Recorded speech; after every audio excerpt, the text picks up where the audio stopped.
Hello friends, welcome to trading edge. So Nifty bank Nifty में आज क्या move मिला, कल हम कैसे ट्रेड करेंगे वो फटाफट डिस्कस कर लेते हैं ना। कल का प्लान क्या था, सिंपल।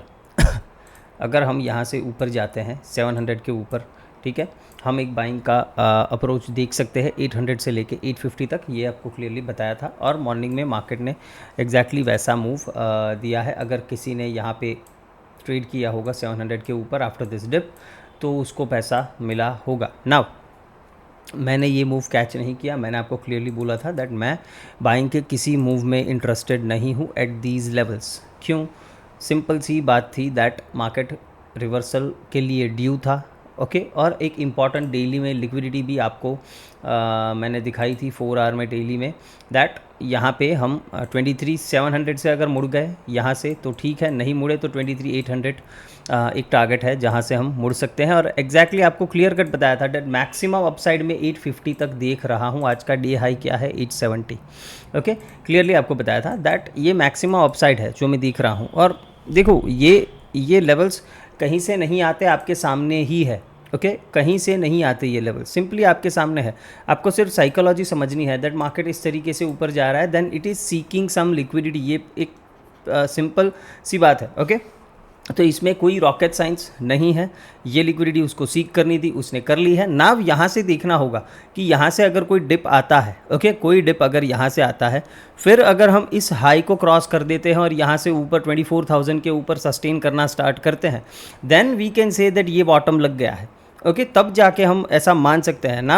मान लेते हैं ऐसा नहीं होता, यहाँ से प्राइस धड़ाधड़ गिर जाता है और 22,900 के नीचे क्लोज होना, 950 के नीचे अगर क्लोज होना स्टार्ट कर देता है इस गैप के नीचे, देन समझ जाना कि ये एक फेक बाइंग था। यहाँ से प्राइस वापस से इस लो को टेस्ट करने इस एरिया में तो आ ही सकता है, इसमें कोई दो राह नहीं होगी। ओके ट्रेड कैसे लिया, देखो टेलीग्राम पे सबके साथ ये ट्रेड लिया था। ओके ऐसा नहीं है कि मैंने कुछ अकेले ट्रेड ले लिया है, सबके साथ ये ट्रेड लिया था।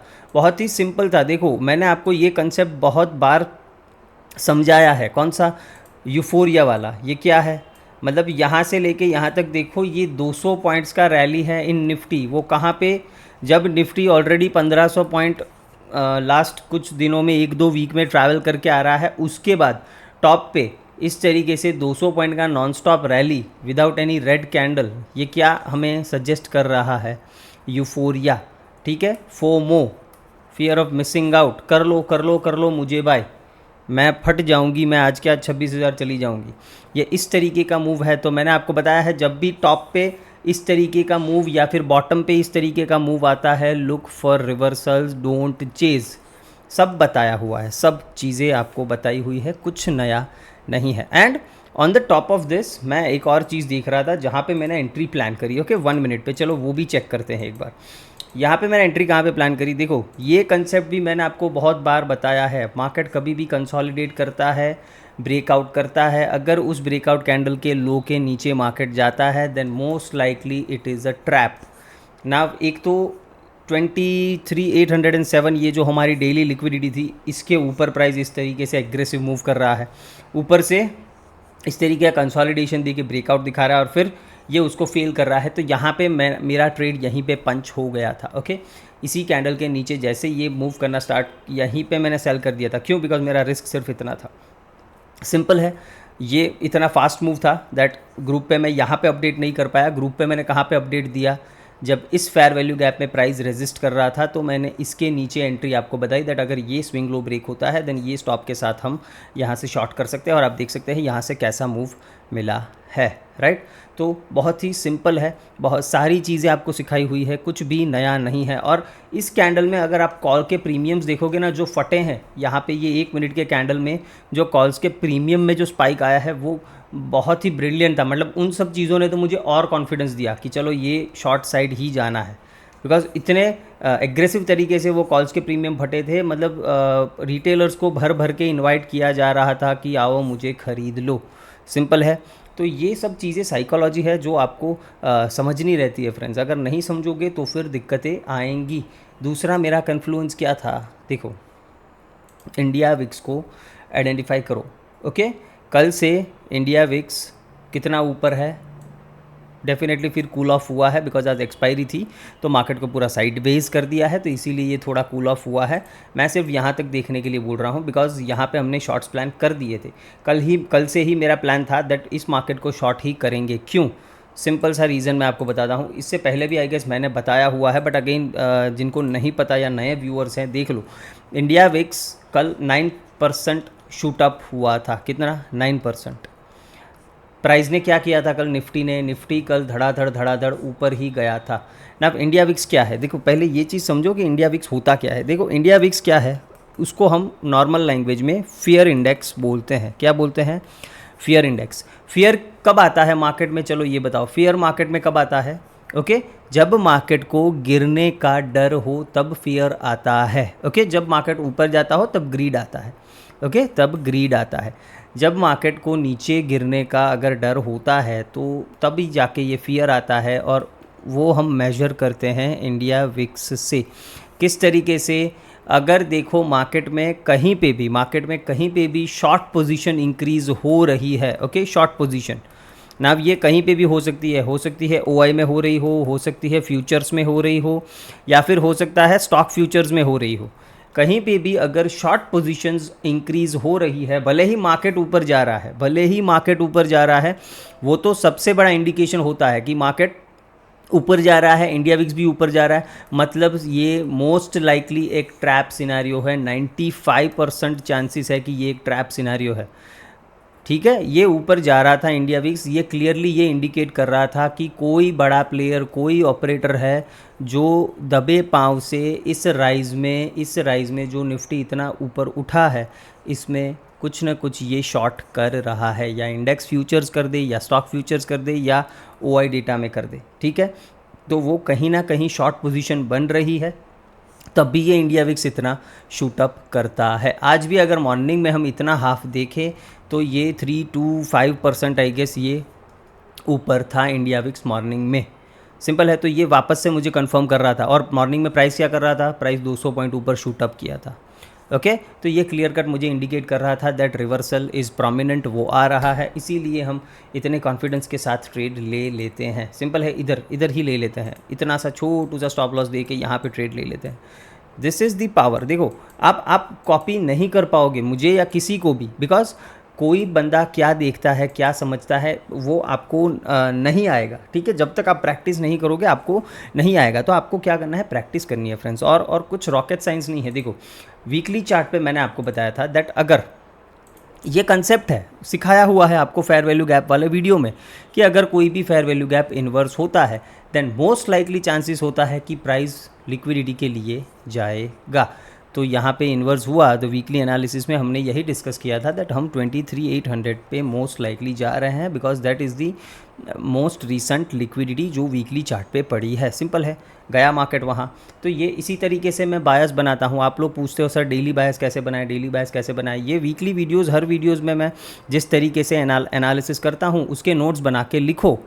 ठीक है, ये पिक्चर भी क्लिक करके उसमें डाल दो, अगर पिक्चर नहीं है ड्रॉ कर लो, अगर नोटबुक में लिख रहे हो। बाकी आजकल तो कंप्यूटर्स में भी अच्छे खासे नोट्स बन जाते हैं, तो ये स्क्रीनशॉट इसका लेके नोट्स में पेस्ट कर दो। क्या लिखना है उसमें? सिंपल, अगर कहीं पे भी फेयर वैल्यू गैप इन्वर्स होता है और सीधा अगर एक क्लीन लिक्विडिटी हमें दिख रही है, तो ये क्लीन उस लिक्विडिटी को वो ग्रैब करने जाएगा। तो हो गया आपका बायस सिंपल, कि हमें ऊपर के ट्रेड्स लेने हैं जब तक ये लिक्विडिटी हिट नहीं होती। सिंपल है, तो इस तरीके से आप अपना बायस बना सकते हो। आज अगर हम देखो 5 मिनट के चार्ट में देखें, आज सिंपल है, यहाँ पे देखो ये पहला fair value gap, bullish fair value gap, यहाँ पे इन्वर्स हुआ ये फेयर वैल्यू गैप, तो सीधा लिक्विडिटी कौन सा था? यहाँ पे ये लिक्विडिटी पड़ा था।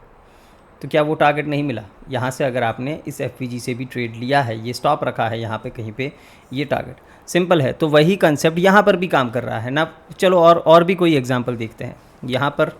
यहाँ पर अगर हम देखें, ये देखो ये फेयर वैल्यू गैप बुलिश था। ठीक है, ये बुलिश फेयर वैल्यू गैप था। जैसे ही यहाँ पे इन्वर्स हुआ, लिक्विडिटी कहाँ पे पड़ी थी? ये इक्वल हाइज यहाँ पे, ये लिक्विडिटी ग्रैब की, फिर मार्केट देखो वापस नीचे आया। तो ये इसी तरीके से बायस बनता है ना। छोटे टाइम फ्रेम पे बनेगा तो छोटा मूव मिलेगा, बड़े टाइम फ्रेम पे बनेगा तो बड़ा मूव मिलेगा। ओके, इस तरीके से होता है ना। अब यहाँ पे एक क्वेश्चन ये एक और होगा, सर यहाँ पे एफवीजी इन्वर्स हुई है, आपने बताया यहाँ से ट्रेड मिला है, बट ये सारी बीच में जो एफवीजी है उसका क्या? देखो मोस्ट लाइकली इसका टारगेट लिक्विडिटी होता है, बट कई बार हो सकता है बिकॉज यहाँ पे 100% कुछ नहीं होता, राइट। तो कई बार क्या हो सकता है दैट प्राइस इस एफ को टैप करके यहाँ से ऊपर चली जाए। तो अगर हमने यहाँ पे शॉर्ट किया है, अगर हमने यहाँ पे शॉर्ट किया है और इस एफ पे प्राइस आ रहा है और यहाँ से रिएक्ट करके मान लेते हैं कि इधर आ गया, तो यहाँ पे क्या करना है, कॉस्ट टू कॉस्ट एसएल लेके एग्जिट कर देना है ट्रेड को। सिंपल है, उस ट्रेड में लॉस नहीं लेना है। क्यों? बिकॉज फिर हम समझ जाएंगे कि प्राइस का अल्टीमेट टारगेट ये लिक्विडिटी नहीं थी, ये फेयर वैल्यू गैप था, यहाँ से ये ऊपर ही कंटिन्यू करेगा। सिंपल है ना। इस चीज़ को अगर आप सिर्फ इसी कंसेप्ट को यूज़ करोगे अकेले, दैट ये इन्वर्स हो गया, चलो यहाँ से लिक्विडिटी टारगेट कर देते हैं बिना बायस के, तो आपको दिक्कत होगी ना। यहाँ पे हमें पता था दैट 23,807 पे हमारा एक इंपॉर्टेंट डेली लिक्विडिटी है, वहाँ से रिवर्सल मिला है, then there is high possibility कि ये लिक्विडिटी टारगेट आराम से हो जाएगी। क्यों? बिकॉज हमारा जो डेली बायस था वो हमें बैक कर रहा था इस चीज़ को, दैट ये प्राइस यहाँ पे नहीं रुकेगा, ये यहाँ तक जाएगा, और यहाँ पे रुकता रिवर्स हो जाता। तो मैंने इजीली आपको बताया कि कॉस्ट टू कॉस्ट लेके निकल जाओ। सिंपल है, बिकॉज 100% कुछ नहीं होता। आपको समझना है कि आपने इधर शॉर्ट किया है, अगर इतने पॉइंट्स आपको मिल रहे हैं 70-80 पॉइंट्स, और फिर मार्केट उतना रिवर्स कर जाता है, आपका कॉस्ट टू कॉस्ट हिट कर देता है, देन आपको समझना है वो ट्रेड आपका गलत था, उसमें लॉस नहीं लेना है। बिकॉज कंसेप्ट हमें समझ में आ गया है कि यहाँ से प्राइस ये ऊपर जा सकता है। इसी तरीके से देखो, बहुत सिंपल है, तो कोई रॉकेट साइंस नहीं है ना। अब एक बार डेली चार्ट पे वापस लेके चलता हूँ और देखते हैं। देखो डेली कैंडल किस तरीके से बन रहा है। ओके, मोस्ट लाइकली हम इसके नीचे ही क्लोज़ कर रहे हैं, मतलब प्रीवियस कैंडल के हाई के नीचे इसको स्वीप करके इसके नीचे क्लोज़ कर रहे हैं। तो हमारा बायस क्या होना चाहिए? सेल। कब तक सेल करेंगे? अगर 23,830, 840 इसके नीचे जब तक प्राइस है, हम सेल करने के लिए सोचेंगे। सिंपल है ना। इस लेग में मैं ऐसा नहीं बोल रहा हूँ कि यहाँ से ये 22,000 का टारगेट दे देगा। देखो टेक्निकली अगर मैं बताऊँ, टेक्निकली डेफिनेटली हमारे एसएमसी के एनालिसिस के हिसाब से यही टारगेट निकल के आ रहा है, दैट प्राइस ने इसको स्वीप किया है, इसके ऊपर नहीं जा रहा है, तो सीधा हम इसको टारगेट कर सकते हैं। ये टेक्निकली बहुत ही सही है। बट हमें क्या है, देखो यहाँ पे बहुत सारे गैप्स हैं, फेयर वैल्यू गैप्स हैं, ये वॉल्यूम गैप्स हैं, तो ये सारी चीज़ें हैं। यहाँ पे मार्केट किस तरीके से रिएक्ट करता है वो देख के लेवल टू लेवल काम करेंगे। ठीक है, क्या करेंगे? लेवल टू लेवल हम लेवल निकालेंगे। चलो ये लेवल है पहला सपोर्ट का, यहाँ पे देखेंगे 23,500 मार्केट क्या कर रहा है, इसको रिस्पेक्ट करके वापस ऊपर जा रहा है या यहाँ से नीचे कंटिन्यू कर रहा है, तो हम और नीचे के लेवल से, नीचे क्या लेवल है? ओके, अभी 23,200 के आसपास ये फेयर वैल्यू गैप है, तो 500 से 200 यहाँ तक आएंगे, फिर यहाँ पे वापस से एनालिसिस करेंगे। जब प्राइस इसका 50% के नीचे डेली क्लोज करना स्टार्ट कर देगा, 50% के नीचे डेली क्लोज, तब तक हम इस लेवल टू लेवल चीज़ को फॉलो करेंगे। ठीक है, उसके बाद हम ये लेवल्स टारगेट डेफिनेटली कर सकते हैं, इसमें कोई दो राहें नहीं है ना। अगर हम इस डिस्प्लेसमेंट, ये जो डिस्प्लेसमेंट लेग है ना, इसका अगर 50% निकालते हैं तो वो है 23,100, वहाँ पे आता है 50%।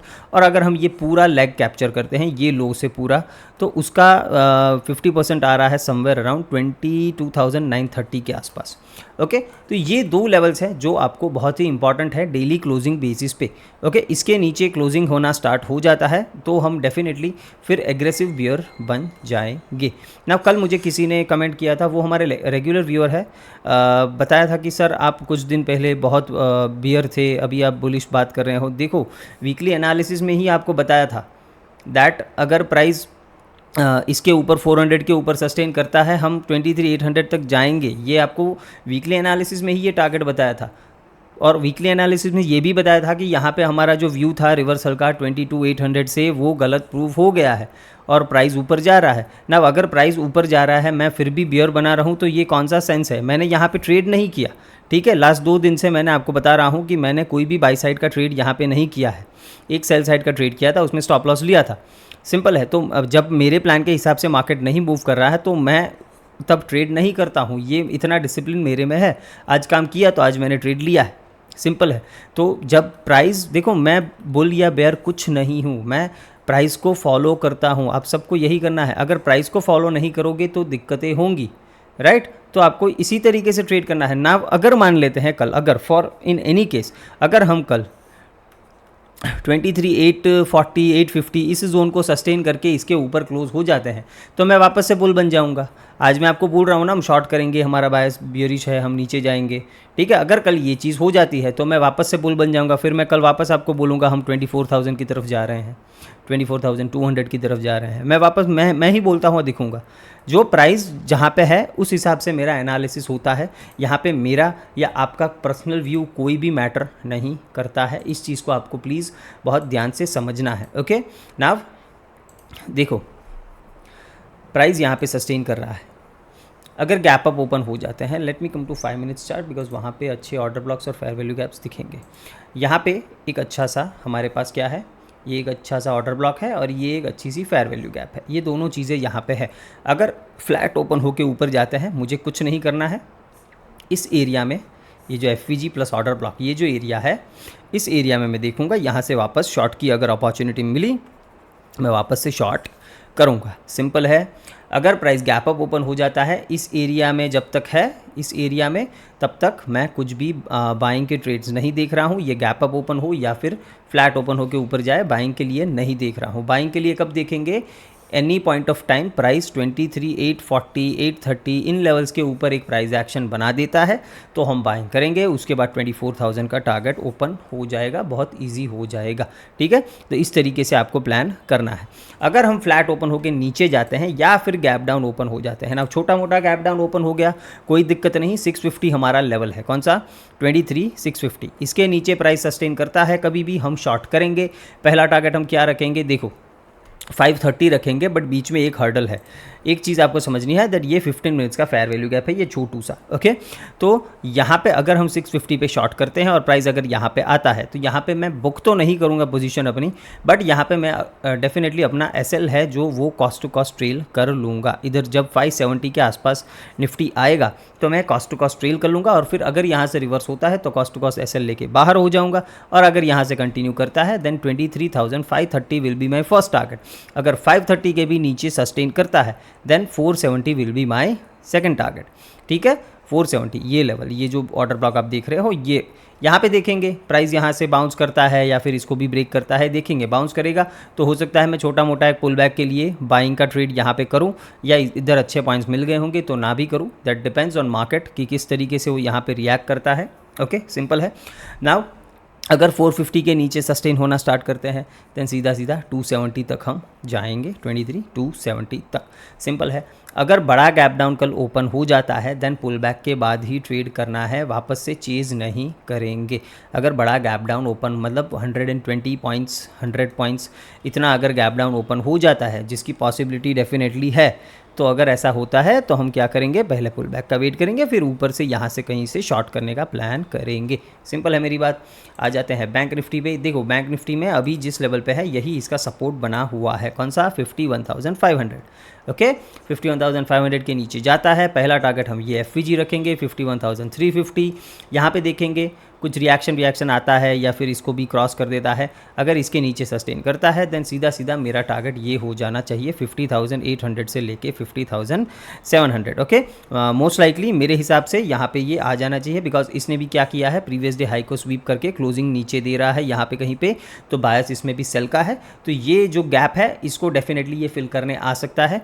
तो मोस्ट लाइकली यहाँ तक आ जाना चाहिए अगर 51,500 के नीचे सस्टेन करते हैं तो। ऊपर की बात करें, फ्लैट ओपन होकर ऊपर जाए, नॉट इंटरेस्टेड, कुछ भी करना नहीं है जब तक 52,100 के ऊपर हम सस्टेन नहीं, 52,100 के ऊपर हम सस्टेन नहीं हो जाते, तब तक कुछ भी करना नहीं है। बहुत ही सिंपल सी बात है। ये गैप अप हो, गैप डाउन हो, कुछ भी हो।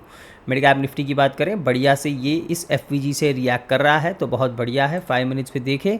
ओके, तो इसमें देखो, या जहाँ पर भी आपको फ्लैट ओपन हो, गैप डाउन ओपन हो, आपको इसमें करना शॉर्ट ही है। कहाँ तक शॉर्ट करना है, देखो यहाँ तक 11,380 तक आराम से आपको शॉर्ट्स मिल जाएंगे ना।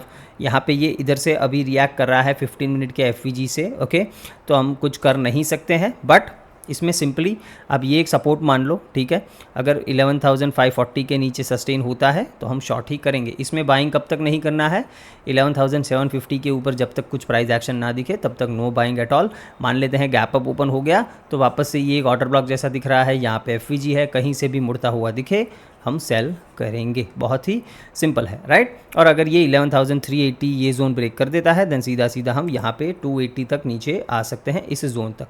तो इस तरीके से आपको अपने ट्रेड्स प्लान करने हैं। ओके, होप आपको एनालिसिस पसंद आया है। वीडियो को लाइक शेयर एंड सब्सक्राइब जरूर करना है फ्रेंड्स। Thank you.